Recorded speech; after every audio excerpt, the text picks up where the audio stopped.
Welcome back for another installment of this career exploration video series. Joining me today is Mr. Keith Kamikawa. Say hello, Keith. So Keith is coming to us today with a very unique background. He's been working his way through the kitchen for over a decade. Throughout his time period, he's been kind of going back and forth to various colleges, getting different training. He holds many hats. He has been a chef and worked his way through all of the different areas within the kitchen. He's also an animator, social media marketer, and a recipe developer now as well. So thank you for joining us today, Keith. We're excited to learn more. Yeah, thanks. Really excited to be here. All right, so we're starting this back off just to kind of help juniors and seniors in high school get an idea of different pathways that people have taken to just where they are now. So if you can take us back to the time period to when you were a senior in high school, what were you planning to do post high school? Sure. So I think probably like junior year of high school, I was already cooking part-time. Senior year, I was cooking still as my just high school gig. At that point, I was doing a lot of art. I did math, I did arts, and I really focused on art. I was really into illustration. So that is what I was going to move into for my career. I was really into film as well, and photography. And those are always kind of battling. And always in the background was the culinary arts, just as my job. But I mean, the culinary arts. So it does have that word in it. So it most certainly is that. So the plan was to go to school for film, illustration, cook my way through that. That was the thought. So did you know specifically what college or colleges that you wanted to try to get into your senior year? I definitely had plans to do so. I was looking at USC for film. I thought about Madison. I did not even realize they didn't have a film program at that point in time, so I didn't know. I applied, I got in, and I'm like, all right, let's go sign up for the film program. And because I didn't do my due diligence as a kid, film program, so I didn't go there. I went to UW-M in Milwaukee for film, and later I moved to MyAd for actually illustration. I switched gears a semester into it. Took it along the way. So it's just kind of making stuff up as I went along.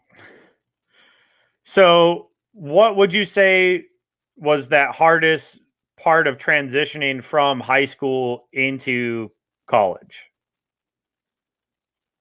Jeez. I mean, there's a couple challenges. I'm a very social person, so one group of friends went to this school, another group of friends went to that school. Like that was a big thing. The social aspect is a big thing. The discipline of going to classes, like it's all on you now. It's always all on you, really, But I wasn't under my parents' roof, for those first years, of college. So it was like get my own butt out of school or out of bed and go to school. Kind of those basic sort of things that you're really excited to do, to take on that whole new aspect of responsibility. It's a little scary too. And as I said, and I will continue to say, I was cooking my way through it. So it's also like, go to school, go to work, make sure you have all your stuff done by the weekend so you can have a good time. So while you were in college, were you having any of those aha moments that made you say, like, I really love this and I want to do it for my future? Now, you also, before we started this, you did share an interesting story about your first day with film school at UWM and kind of how that also tried to play a role, I think, in one of your key moments, right? Yeah, it certainly did. This was quite a while ago, so I can't speak to how the school is. It's certainly full of talented people there. Their idea of what I wanted to go to school for film was and what they were teaching was quite different. I was really into, like, as an artist, I'm like, I really want to do maybe special effects. You eventually work in the big budget Hollywood kind of industry. And William wasn't at that point in time really focused towards that. So the teachers there talked to us the first day about that and how they're not catering really towards like the mainstream film industry, and I'm like, oh, this is probably not the place I want to be. So I refocused my stuff to take care of my general electives, which are super important, very, very important, and started scoping out my ad for illustration because I've always been torn between, I honestly, in a lot of ways still am, you know, um, do I want to draw more than I want to do film? Do I want to take photos more than I want to cook? It's all these weird little mixtures of talents that, like, even then and still now, it's challenging to nail down exactly what I want to do. Yes. So was there? I guess I shouldn't say like anything that you clearly love what you do. If you're willing to do not only what you do by day, but then you're also working on the side as well as kind of the recipe developer. Now I know we're kind of transitioning a little bit out of there, but I think because you have such a unique, um, I guess, repertoire of skills here, could you just kind of briefly describe what the recipe developer entails? Yeah. So, um, what I do for my culinary career now, post all of my time, like, over 10 years in the culinary industry, working on from like line cook to chef, um, the breadth of like culinary knowledge, it's pretty vast. So, what I do now as a recipe developer is I work contracts and create recipes essentially for a website. I'll get assignments, like I'll get a choose assignment. So like, say it's like Pizza Month, which was February. So February something was like National Pizza Day, right? So like the website wants to put out a lot of good like pizza recipes. So it's like, all right, great, I'll choose to do the Chicago style deep dish pizza.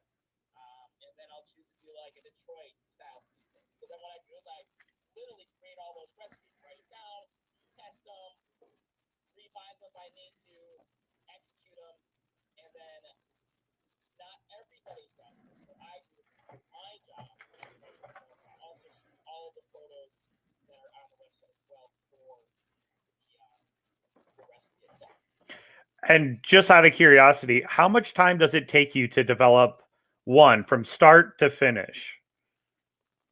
It is a good question. I've been trying to nail this down, like, because it all depends on like how complicated the recipe is. It could be something as simple as like German spatzels or like candied jalapenos, cowboy candy. Like, those things are going to be done. The recipe is going to be done in like half an hour, and it's practically something I've made so many times that I don't even need to worry about it. So like half an hour right down, I'm going to execute both those recipes in like, let's say, an hour tops, each. And then the photo shoots depends upon how intricate I want to get, but I mean, realistically, the photo shoot should be done in like 2 hours maximum for the light ones. And then I got to do post editing, obviously post that's going to be probably more like an hour ish. But it could be as long as like, it could be as long as like 8, 12 hours, could go for multiple days. If I'm talking about like doing a nice, Detroit style pizza, like I said, like I'm probably going to make that go a day ahead of time, and I'm going to work with it and beat it down a couple times over that first day period, and then let it rest in the fridge overnight, come back the next day, and rock and roll. So I mean, it could take a little bit. It all depends on the recipe. So I think it's really interesting that you have all of this different educational background and you've developed all these different skills, and yet they mesh so well together. And so I guess trying to lead into the next set of questions here, as you periodically went back to school and you developed more skills. I guess could you talk about your transitions throughout those periods? Because for you it's unique that you didn't just go complete a 4 year and then go do this and then do this. It's not linear. So much of yours is overlapping in your experience, which is a unique situation. Sure. I mean, I think a lot of that has to do with this might be a bad way to look at it. It's maybe like indecision, or B, it's also a matter of like getting bored with something I previously did, or always being curious about something else and knowing I could do it, and then I just do it. So I was obviously always interested in photography, and I just shot that on the side. That was never a professional thing up until probably like 4 or 5 years ago that it became the pro aspect of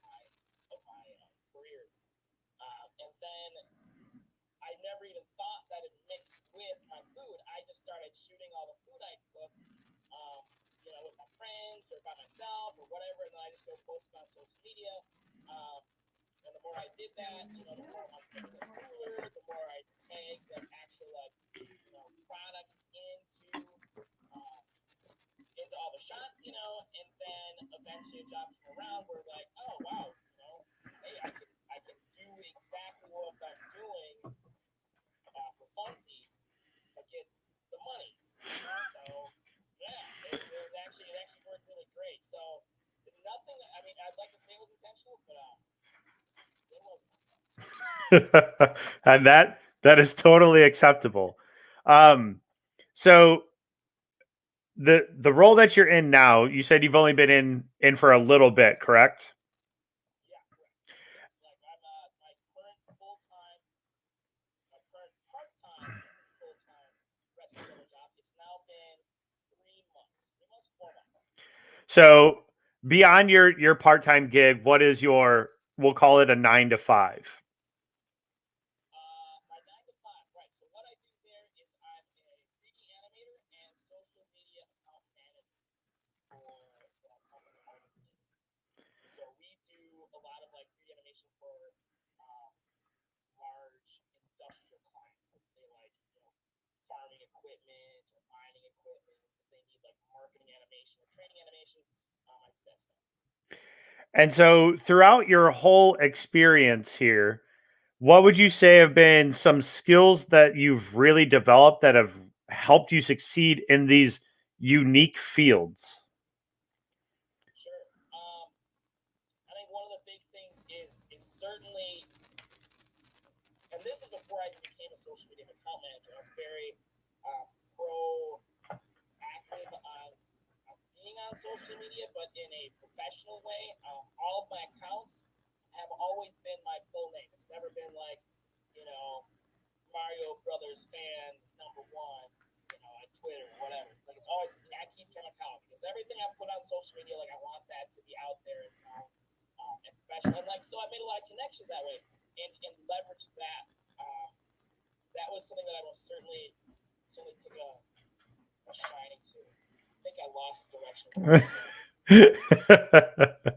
I mean, everything that you do is so intertwined. All of your skills complement you very well, and it's opened more doors. And I think just your unique pathway that you've developed all these skills can open a lot more doors for you. And I think that's kind of my intention with that question, is just to say, like, look at all these skills. Like, you didn't just kind of like, pigeonhole yourself. Like, I'm only going to be a chef. I'm only cooking at the country club. Or wherever, I'm in the back, and that's it. Right. You've developed now this photo editing side of it. You're now a recipe developer to go with it as well.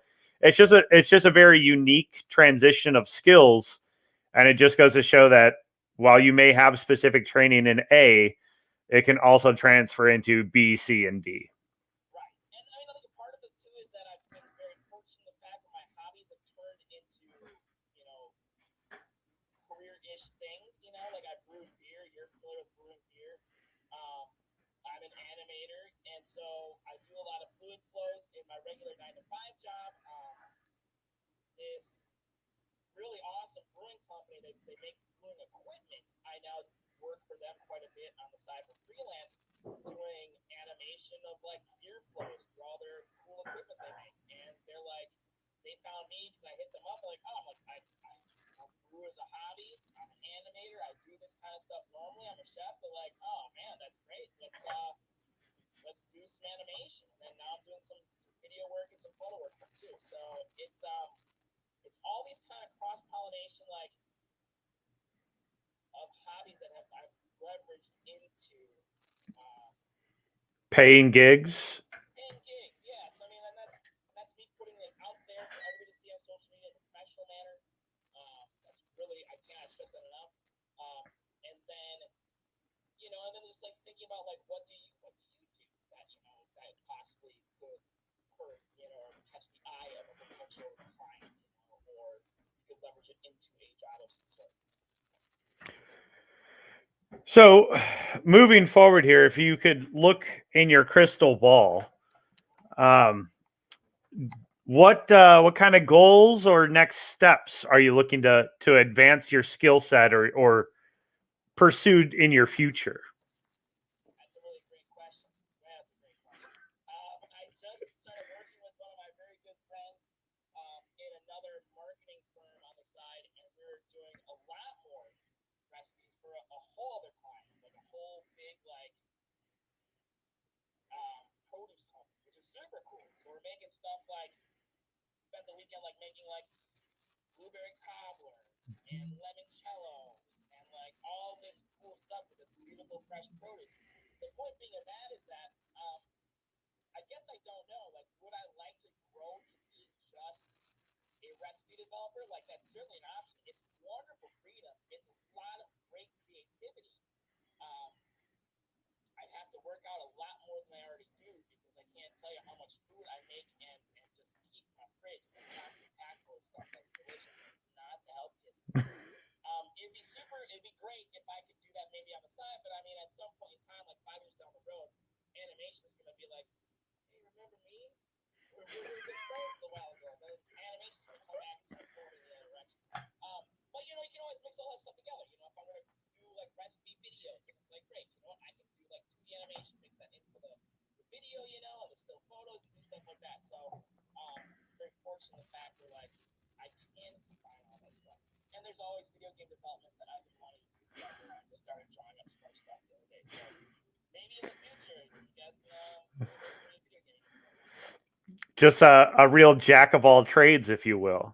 Yeah, Anything to make yourself more marketable, right? that's correct. Correct. I'm cool with that. uh, Those are real bullet points, not fake ones. Don't do fake ones. I will let them know when I have them develop some career portfolios on LinkedIn. Um, so I guess this next one here is kind of a just an out there question given your unique skill set, but is there advice that you can give to somebody that's looking to enter, I'm going to say, any of these fields that you have a skill set in? Because again, I think each one is its own uniqueness and maybe it has its own challenges, especially in like, so again, my students are located in southeastern Wisconsin, just like you are. And we have a unique economic system or unique, I guess I don't know what I'm trying to look for here, but economic advantages or disadvantages down here as well. Sure, sure, sure. I mean, the number one thing that goes across all those fields, you know, animation, culinary, video, photography, is that you're going to want to do it like outside of just your job. Like, you have to. If you want to be super successful, I mean, you can by all means, like, if you just want to be a chef and don't want to do that stuff outside of your regular job, I understand that. It's very busy. And you don't want to do that like in your free time, that's cool too. But if you want to be like super, super good at it, if you want to really impress everybody, is that you need to practice this stuff like outside of just like school or your job. Like if you're going to school for animation, then you're animating all the time when you're not in school. Like school's to show that you went to class. School's there to show the teacher that you did the assignment. Home is for when you do your homework, and then like make sure you make all the best animation in the class. Like you should be trying to be the best animator in the class, and that's gonna maybe get you a job. It's a very tough field in this area, but if you're good, you can do it. You can absolutely do it.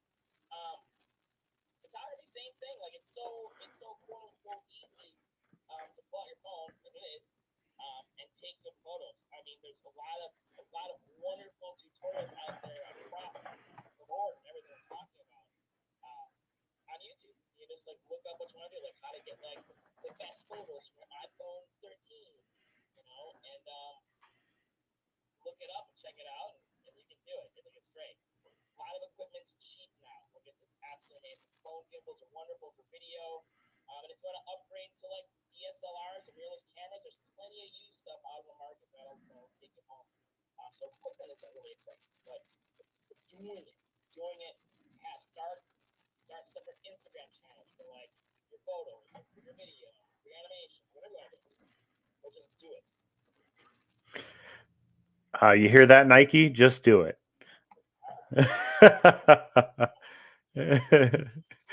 I'll let you know when I get sponsored on YouTube from all these views. So, all right. Well, Mr. Kamikawa, I thank you for your time this evening and your insight. It's been great chatting with you, and I'll end the stream here in a minute, and you and I can just have a little chat on the side to thank you for your time. But yeah, I can't wait to share this with my students, and I hope they take a lot away from your very, very unique skill set, sir. Thanks. Well, thanks for having me. All your students are more than welcome. They hit me up on all my social media accounts. That's Kamikawa on LinkedIn, YouTube, Instagram, Twitter. Please smash that. I will drop it in the comments below right after this. All right. Thanks, Keith.